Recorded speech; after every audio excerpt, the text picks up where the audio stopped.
వాస్తవం ఏంటి అంటే స్వతంత్ర భారతదేశ చరిత్రలో 78 ఏళ్ల భారతదేశ స్వాతంత్రానంతరం ఏ ప్రభుత్వము కూడా కేసీఆర్ గారి ప్రభుత్వం చేసినంతగా రైతులకు ఎన్నడూ సాహసోపేతమైన కార్యక్రమాలు తీసుకోలేదు అనేది అక్షర సత్యం.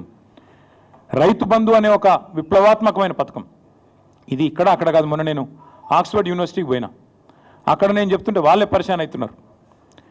దాదాపు $9 బిలియన్ 70 లక్షల మంది రైతుల ఖాతాల్లో 11 విడతలుగా వేసినాము.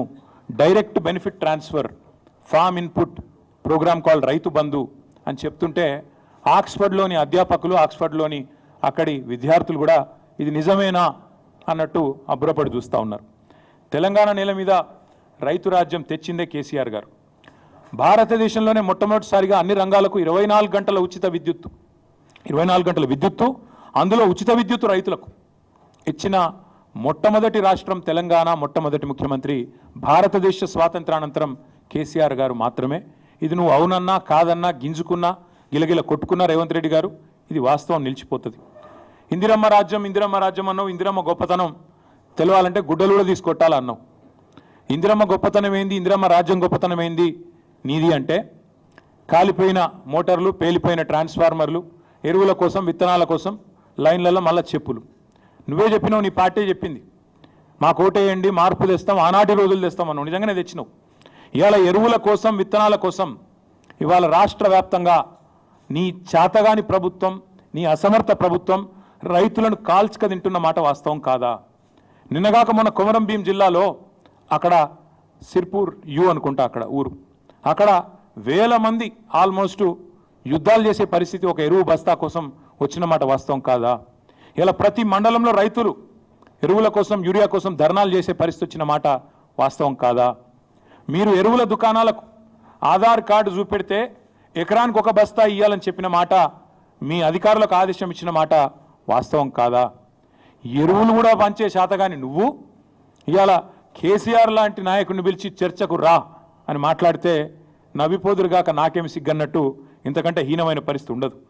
అట్లాగే దశాబ్దాలు దగా చేసింది నీ ప్రభుత్వం కాదా? సాగునీటి ప్రాజెక్టులు కట్టకుండా రైతులను ఎండబెట్టి రైతుల ఆత్మహత్యలకు తెలంగాణను కేర్ ఆఫ్ అడ్రస్గా మార్చింది మీరు కాదా? అదే కేసీఆర్ గారు రైతుకు పెట్టుబడి ఇచ్చిండు, ఉచితంగా విద్యుత్ ఇచ్చిండు, చెరువులు నింపే మిషన్ కాకతీయ తెచ్చిండు, చెక్ డ్యాములు కట్టిండు, ఆఖరికి వాగులలో కూడా గోదావరి నీళ్ళని తీసుకొచ్చి పోసి ఒక మాంజీరా వాగులో, హల్దీ వాగులో, కొడెల్లి వాగులో వాగులు నింపిన ఘనత కూడా కేసీఆర్ దా కాదా? ఒక్కసారి గుర్తు తెచ్చుకోమని రేవంత్ రెడ్డి గారిని అడుగుతా ఉన్నా.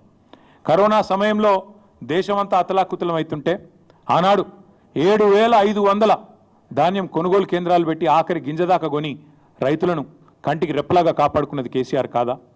మార్కెట్ యార్డులకు ఇవాళ ధాన్యం వస్తే ఎక్కడ బోనస్ ఇవ్వాల్సి వస్తుందో అని ఎగ్గొట్టి దాచుకుంటున్నది నీ ప్రభుత్వం కాదా అని నేను అడుగుతా ఉన్నా. అట్లాగే ప్రపంచంలో ఎక్కడన్నా ఉన్నదా రైతు బీమా? ఒక రైతు చనిపోతే 5 లక్షల బీమా ఇచ్చే సంస్కారవంతమైన ప్రభుత్వం ఈ భారతదేశంలో కాదు ప్రపంచంలో ఎక్కడన్నా ఉందా? అది తెచ్చింది కేసీఆర్ కాదా? ఇవాళ రైతు బీమా కూడా ఎగ్గొట్టి గత 3 నెలలుగా ప్రీమియం కట్టకుండా మరి ముఖం చాటేసి వేలాది మంది రైతులు ఉసురు తీస్తున్నది కాంగ్రెస్ ప్రభుత్వం కాదా? ఇట్లా 1, 2 కాదు, చెప్తే 100 విషయాలున్నాయి. మీరు ఆనాడు దశాబ్దాల మీ గొప్ప పరిపాలనలో, మీ ఇందిరమ్మ పాలనలో ఆనాడు చెరువులను మీరు తాంబాలాలుగా మారిస్తే, వాటిని ఎండబెడితే, మిషన్ కాకతీయ ద్వారా మళ్ళీ వాటిని ప్రాణం పోసి వాటి ద్వారా మొత్తం భారతదేశంలోనే ఇటు వ్యవసాయానికి ఊతమిస్తూ ఇంకోవైపు మత్స్య పరిశ్రమకు నంబర్ 1 స్టేట్ ఇన్ ఇన్లాండ్ ఫిషరీస్గా తీర్చిదిద్దింది కేసీఆర్ కాదా? 30,000 కోట్ల మత్స్య సంపద సృష్టించింది కేసీఆర్.